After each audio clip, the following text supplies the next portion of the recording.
Hello everyone, Ben Harrison here, the internet's sexiest movie critic, and today I'm coming at you for a list! That's right, a list.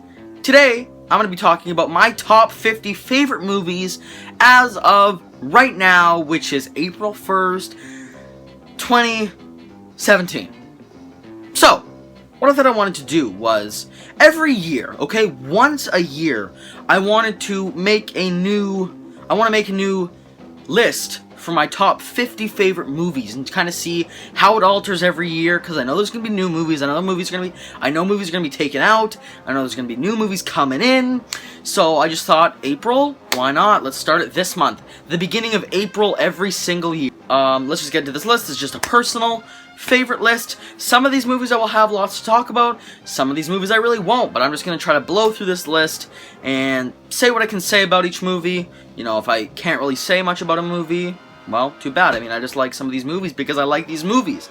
Let's just get right into this list, shall we? Coming in at number 50, we have Ingmar Bergman's Wild Strawberries. Now, I watched this movie, I loved it, great movie, very sad, heartbreaking, but kind of hopeful movie. You know, it's kind of a feel-good movie, but it's also kind of sad at parts.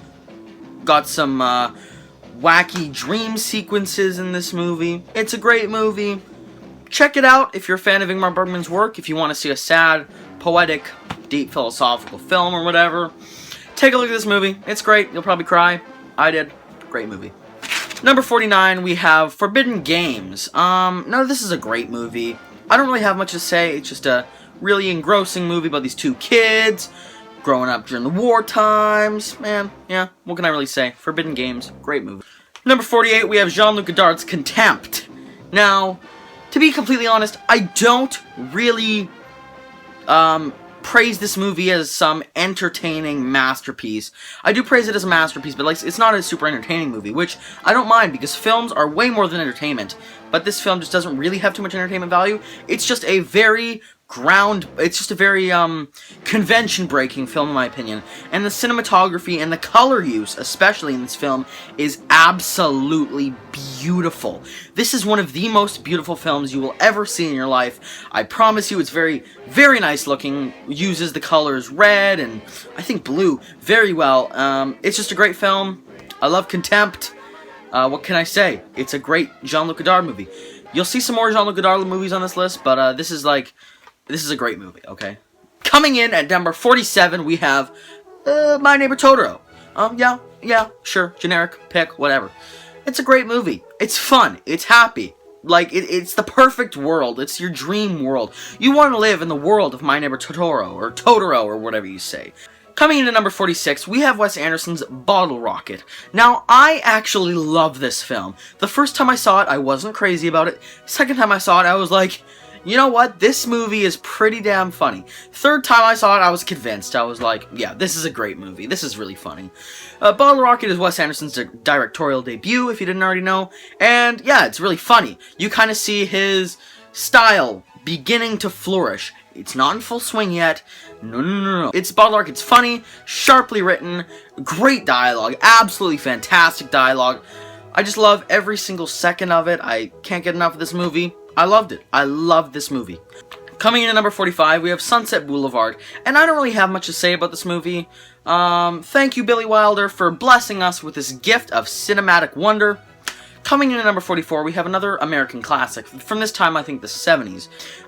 This is Network. Now, this is a very good movie. I don't have much to say about this again. It's a thought-provoking, kind of angering, cringy, kind of hard to watch sometimes movie. Very good. Gets you thinking. Just a great movie. Don't really have much to say. Next. Coming in at number 43, we actually have a recent film from director legend Woody Allen, who recently has been, you know, kind of hit or miss recently. He's always been hit or miss. Like, he can have a really great film, and then he'll make a not-so-great film. And the movie I'm talking about is a great film of his, Midnight in Paris. My God, I love this film. Very funny, very well-written dialogue, great characters. I just freaking love the concept of this movie. It's one of the best film concepts ever put to screen, in my opinion. It's very sharply written, hilarious characters, and it's just an all-around dream of a film. It's one of the greatest Woody Allen films. I think it's maybe the greatest Woody Allen film ever. But yeah, Midnight in Paris, if you haven't checked it out, very funny. It's only from a couple of years ago, actually. It's from like 2011. It's a great movie. Check it out. Coming in at number 42, we have a very weird film. None of you have probably ever heard of it. It's called Local Legends. Now this is really weird that this is making the cut. It's not a great film per se. It's not a masterpiece by any means. It's just a really real piece of cinema. Not too sad, not like oh, this film is really hard to explain. You can find it on YouTube, the whole thing, uploaded by the maker of this film himself, Matt Farley, who is the creator of bands such as the Toilet Bowl Cleaners, and I don't know, he's made other music. Very weird guy. I love this movie though, because it's just a very weird story about this man who makes very unpopular music, but still gets a living out of it. It's hard to explain. Just go watch the movie, Local Legends. I would recommend it. It's on YouTube for free. It's like an hour and 30 minutes. Check it out. It's really weird, but it's great. I don't know why I like it so much. Coming in at number 41, we have yet another American classic that I can't really say much about. Dog Day Afternoon. Another Sidney Lumet film with Al Pacino. Yeah, it's a good movie. Great movie. One of the best gay films, I guess, if you can call it that. Not really, though. One of the best bank robbery films ever. It's a great movie. Coming in at number 40, we have kind of a guilty pleasure of mine. Carnival of Souls. Yeah. It's not a great movie. It's, kind of slow. And but it's a very atmospheric film. But yeah, I can see why a lot of people wouldn't like it. I, for some reason, love this movie.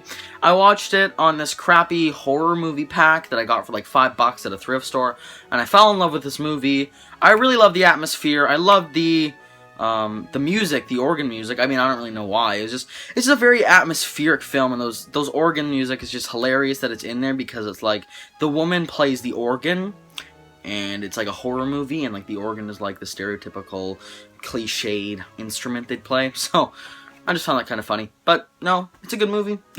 I wouldn't recommend it to everyone, but yeah, I like it, so it's on here. Coming in at number 39, we have another Wes Anderson film. This time, Moonrise Kingdom.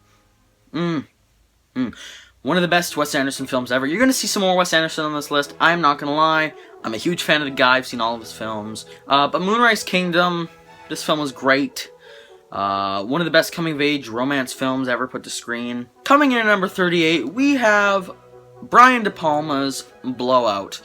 This stars John Travolta, and it's a freaking masterpiece. I was on the edge of my seat this entire film. Very thrilling. Very, very thrilling film. I highly recommend you see it. It's better than a lot of those American thrillers of the 80s? Yeah, 80s. It's not really too conventional. It's got great cinematography. My god, this film has very good cinematography. And yeah, it's one of my favorite movies of all time. Coming in at number 37, we have Fantastic Planet by René Laloux. This is a very weird pick. It's an animated film that's probably might be one of the weirdest animated films you will ever see or have ever seen if you've seen this movie, because this movie is so weird. I'm not going to say much about this. I don't want to give away too much in case you're interested in watching this. Yeah, you should check it out. It's really weird, but it's great. It's a brilliant, brilliant social commentary. Yeah, it's a freaking great movie. Number 36, we have Robert Altman's The Player. Yeah, what can I say? Tim Robbins, Whoopi Goldberg, Angelica Houston, John Cusack, a bunch of other freaking people. My god, this has to be one of the most A-list casts ever, maybe. But The Player, it's most famous for that opening, but there's better parts of this movie than that opening. That opening was freaking brilliant, might I say. But there are better parts of this movie than the opening. It's very thrilling, very edge-your-seat movie. It pokes fun at Hollywood, and it does it in a very good way, and it's not